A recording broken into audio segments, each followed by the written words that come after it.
Hey everyone, want to offer Apple Pay on your Webflow e-commerce site?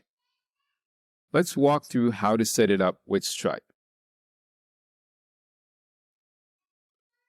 Alright, so you need to enable e-commerce in Webflow. So go to your project settings and enable e-commerce. Next, in the payment section, connect your Stripe account.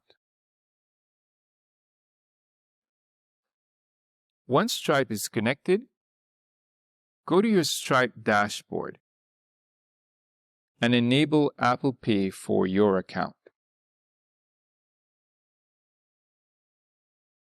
All right, publish your Webflow site and test Apple Pay functionality on an Apple device. And there you go. Apple Pay is now available on your Webflow site. If this tutorial was helpful, like and subscribe for more. I'll see you next time.